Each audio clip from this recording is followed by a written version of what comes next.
Vous savez, dans quelques semaines, c'est le 1er juillet. Le 1er juillet, oui, c'est la fête du Canada, mais c'est surtout un peu la fête du déménagement. Mais il y en a pour qui ça ne sera peut-être pas nécessairement une fête parce qu'avec le taux d'inoccupation qui est extrêmement bas, ce qui pousse aussi à la hausse le coût des loyers, il y a deux phénomènes le 1er juillet. Il y a malheureusement parfois de nouveaux itinérants qui viennent s'ajouter, et ça, c'est une triste réalité. Puis il y a des gens qui cherchent à trouver un logement, et à trouver un logement dans la mesure du possible, dans leurs moyens. Et d'ailleurs, ici, localement, il existe maintenant un service d'aide à la recherche de logement. Deux invités pour en parler. Joël Gomez, qui est le directeur général de l'Office municipal d'habitation au Richelieu. Bonjour à vous. Bonjour. Accompagné d'Estelle Martineau, qui est intervenante communautaire à l'Office municipal d'habitation. Bonjour. Bonjour et bienvenue.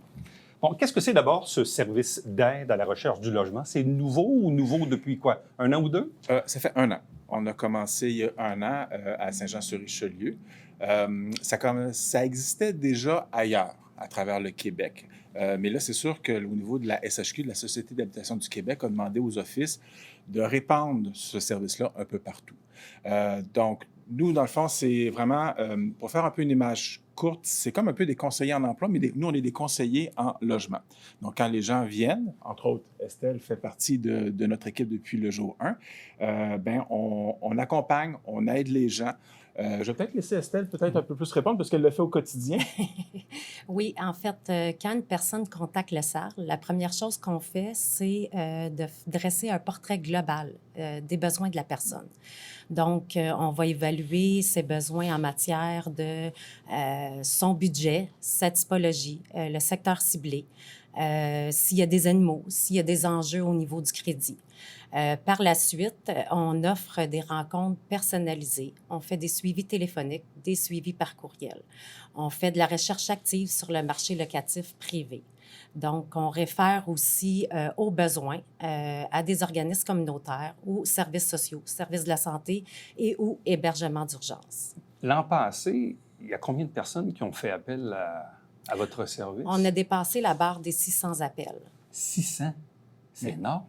Mais, dans le fond, là, ce qu'il faut considérer, c'est que ça va être la simple personne qui appelle pour avoir des renseignements, ça peut être assez court, ou ça va jusqu'à la personne où on va l'avoir aidé parce qu'elle se retrouvait à la rue.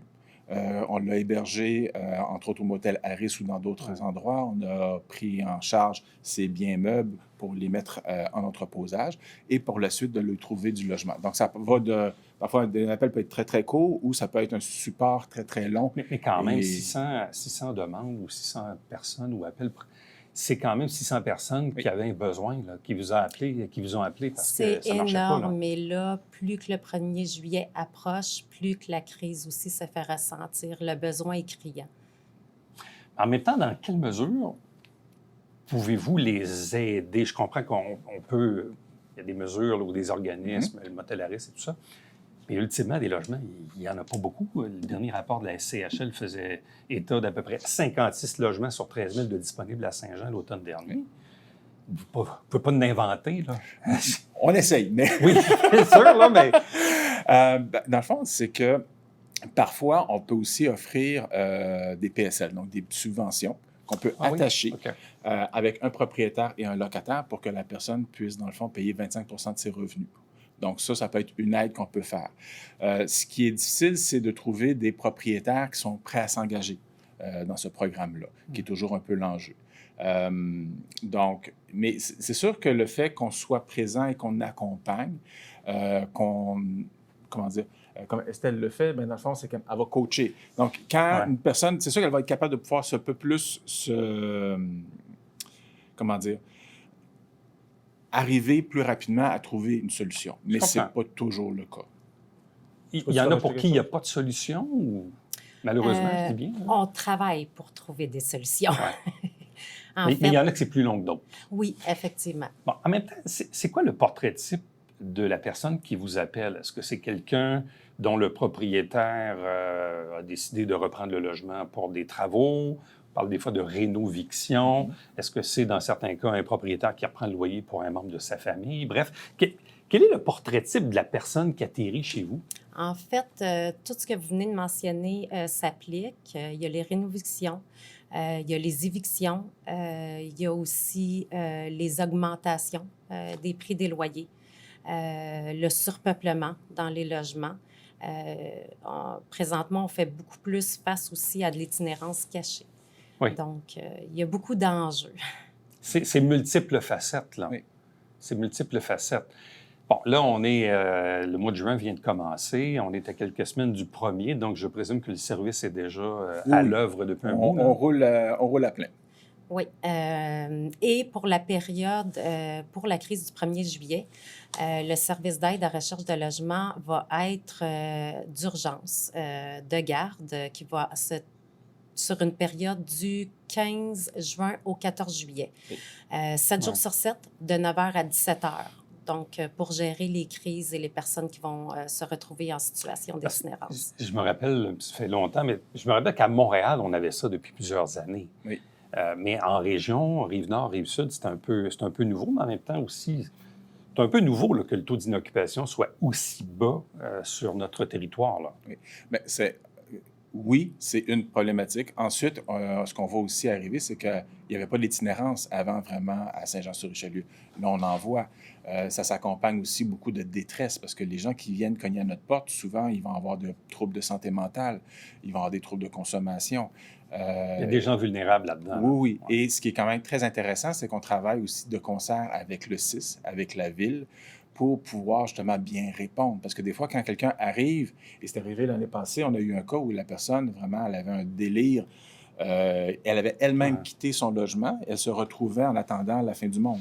Donc là, la personne se retrouve dans très grande souffrance, à la rue.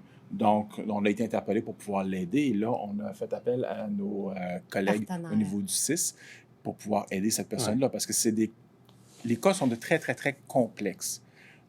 Et des fois, les gens vont nous appeler. C'est arrivé, Estelle a répondu au téléphone. Les gens nous appellent.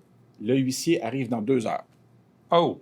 C'est OK. là que ça se passe. Là. C'est là que ça se passe. Donc là, on est obligé de se déplacer, d'aller voir les gens, de faire une évaluation très rapide. Et on doit, parfois, on a 2 heures pour régler une situation. Ça frappe, ça. C'est particulier, là. Mais en même temps, parce que normalement, un office municipal d'habitation, de par sa définition, ça gère des immeubles, vous avez une liste d'attente et tout ça. Donc, c'est comme un nouveau mandat qu'on vous a confié, là. Complètement. Parce qu'habituellement, on ne s'occupait que de nos locataires. Ouais. Là, maintenant, on s'occupe de nos locataires et de la population générale. Donc, c'est sûr que ça amène.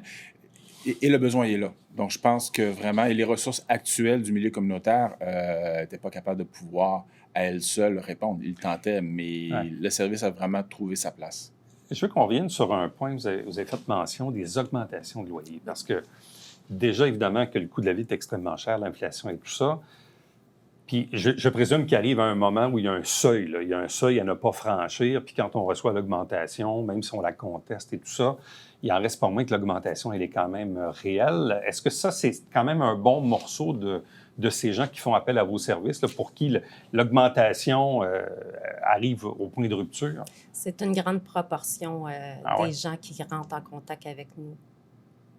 Parce que là, est-ce qu'on connaît déjà un peu l'augmentation moyenne? Mais encore là, il y a beaucoup de... Ça peut jouer beaucoup s'il y a eu des travaux... Ce qui arrive, c'est que si les gens utilisaient l'outil du tribunal administratif du logement, là, c'est sûr que dans la région ici, parce que ça va changer d'une région à l'autre, on serait peut-être entre 4-5 %. La réalité, c'est que maintenant, les propriétaires ont le gros bout du bâton. Donc, souvent, les gens ils font des augmentations qui sont bien au-delà de ce qui est recommandé par le tribunal administratif du logement et son outil de calcul. Alors là, les gens, ils n'osent pas dire non. Ils ont peur et très, très, très fréquemment, les gens hésitent à déposer une demande au tribunal pour contester l'augmentation. Parce que une des réponses, c'est « je veux rester dans mon logement, mais je refuse l'augmentation ». Donc là, le propriétaire, à ce moment-là, est obligé de faire appel au tribunal. Mais les gens, comme ils ont peur... Il y a une crainte, là. Oui, il y a une réelle crainte, là. Et un autre aspect aussi, c'est qu'il n'y a pas un organisme de défense de droit. au niveau des locataires dans la région. Ouais, ce qu'il y a à Donc, Montréal. Ouais. ce qu'il y a à Montréal, ce qu'il y a à Longueuil, ce qu'il y a à d'autres endroits. Donc, nous, c'est sûr qu'on fait beaucoup d'éducation. Quand les gens nous appellent, on leur renseigne, on leur fait des références, mais ça reste que c'est très difficile pour les locataires. Quel est le moyen le plus facile d'entrer en contact avec le service? Oui, en fait, ils peuvent avoir les informations directement sur notre site Internet, OMH au Richelieu, ou nous contacter directement à l'Office municipal par téléphone ou par courriel. Je ne sais pas si je... Oui, allez-y. Oui, au 450-348-3831, poste 2, ou par courriel au sarl@omhhr.com. Donc, très, très, très important, si vous-même ou quelqu'un de votre entourage est peut-être en recherche active de logement pour toutes sortes de situations qu'on a énumérées un peu plus tôt dans l'entrevue. Puis là, bien, le tic-tac se fait aller, puis le 1er juillet s'en vient, puis vous n'avez pas de solution à l'horizon, à la juste mesure, disons, de vos moyens. Bien, sachez qu'il existe sur le territoire maintenant, depuis un petit peu plus d'un an, un service d'aide pour cette relocalisation qui est géré par l'OMH. À vous deux, merci beaucoup, bonne chance. Merci, M. Puis Latour. beau travail à venir parce que je présume que ça devient un service quasi essentiel. Effectivement. Merci beaucoup. Merci. Restez avec nous, on vous revient après ceci.